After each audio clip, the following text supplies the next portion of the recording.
पानीपत में 87 करोड़ की लागत से निर्मित एसटीपी को भी आज जनता को समर्पित किया जा रहा है। हाईवे से जोड़ने की दिशा में कदम उठाते हुए 76 करोड़ की लागत से पानीपत सनोली रोड की आधारशिला माननीय मुख्यमंत्री रख रहे हैं। 80 करोड़ की परियोजना का उद्घाटन।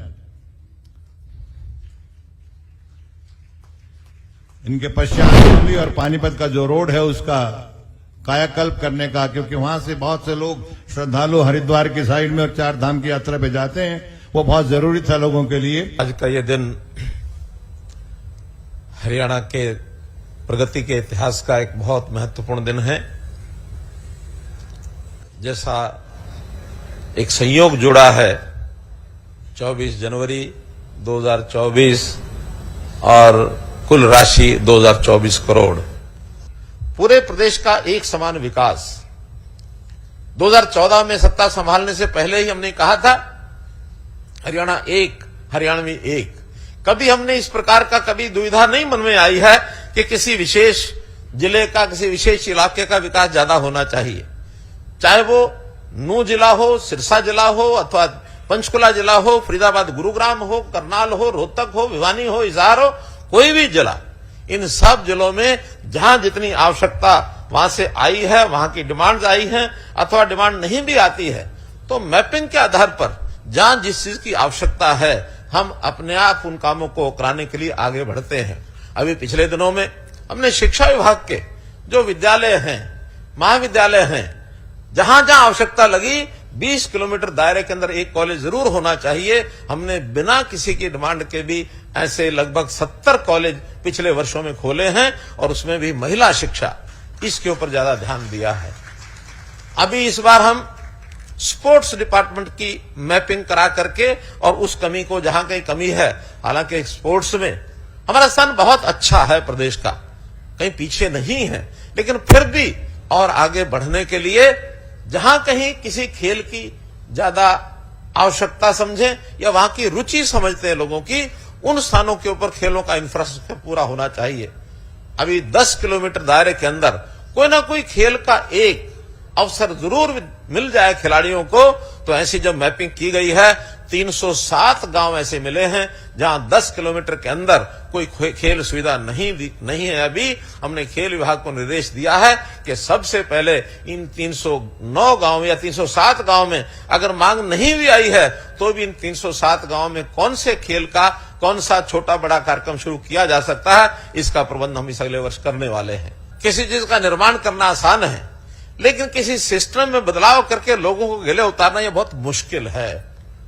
हमने कितने ही बदलाव किए हैं, भर्तियों के सिस्टम में बदलाव किया, ट्रांसफर्स के सिस्टम में बदलाव किया, और हमने ट्रांसपेरेंसी लाने के लिए, करप्शन को समाप्त करने के लिए कितने ही पोर्टल्स, कितने ही हमने इस प्रकार के सिस्टम बनाए ताकि लोगों को सीधी व्यवस्थाएं उनके घर पर पहुंचे, उनकी जरूरतें पूरी हों, घर पर पहुंचे।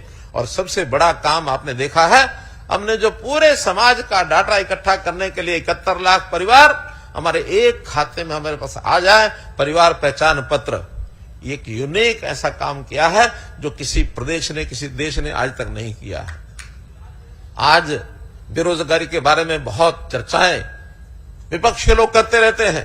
2% से लेकर के और 35% तक आंकड़ा उनका चलता है। जब मन में आए 2% आ गया, जब मन में आए 20% आ गया, मन में आए 35% आ गया। कोई ऐसी जादू की छड़ी हमारे पास नहीं है कि 35% से अब विपक्ष के लोगों ने 9% बोलना शुरू कर दिया। तो आखिर ये रेगुलर चीजें होती हैं, कोई बढ़ती है घटती है, शायद गति से बढ़ती है। हमारा अनुमान अब एक एक व्यक्ति का एक सही अनुमान मैं कह सकता हूं, सेल्फ डिक्लेयर्ड जिन लोगों ने कहा कि मैं बेरोजगार हूं, मुझे रोजगार चाहिए, वो लगभग 8.5% बैठता है। अब 8%, 9% का अंतर तो मैं समझ सकता हूं, लेकिन 8-9% की बजाय उसको 34% कह देना सिवाय राजनीतिक प्रोपेगेंडा करने के और कुछ नहीं है।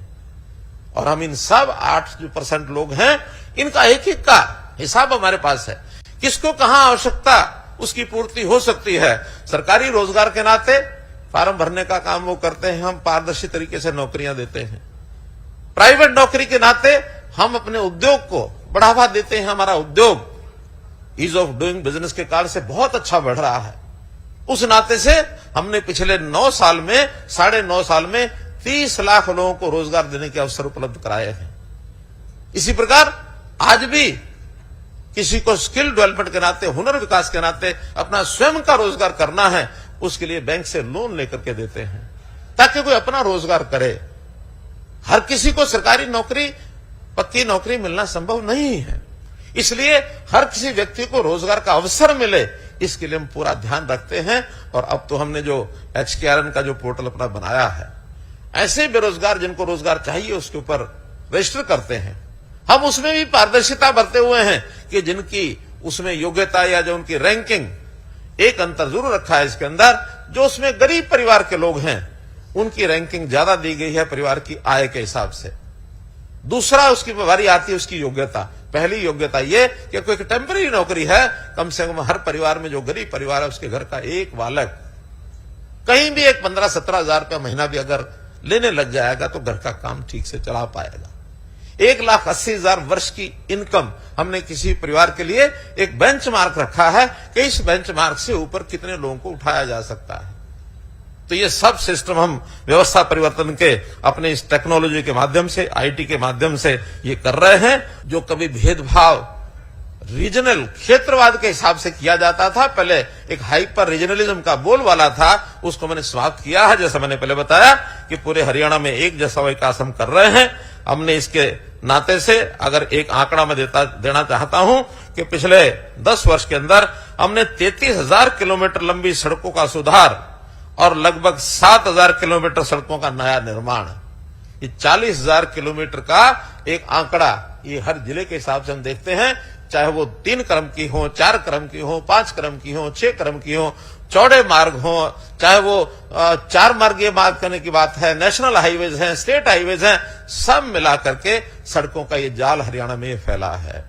हमारी KMP रोड, इसका अपने आप में लाभ हुआ। अब KMP के साथ साथ हरियाणा रेल ऑर्बिटल कॉरिडोर, एक ये नया रेलवे का रिंग भी जो है दिल्ली के इर्द गिर्द, जो पलवल से शुरू होगा, कुंडली तक जाएगा, जिसके कारण से दिल्ली के बिना ही हमारे उस दक्षिणी हरियाणा के लोग अथवा पलवल साइड के लोग सीधा चंडीगढ़, अंबाला अथवा पंजाब और जम्मू कश्मीर की तरफ दिल्ली टच नहीं करनी पड़ेगी, उस ट्रेन के माध्यम से वो जा सकते हैं। 2 बड़ी जो प्रोजेक्ट्स हैं, RRTS जिसको कहते हैं, RRTS सराय काले खां से करनाल तक एक नई रेलवे एलिवेटेड रोड होगी, कहीं अंडरग्राउंड होगी, लेकिन उसका एक स्पीड वाली ट्रेन है, रैपिड ट्रांसपोर्ट सिस्टम, हर 8 किलोमीटर के बाद एक उसका स्टेशन होगा। मेट्रो से थोड़ा सा अलग प्रकार से और गति वाली ट्रेन ये होने वाली है।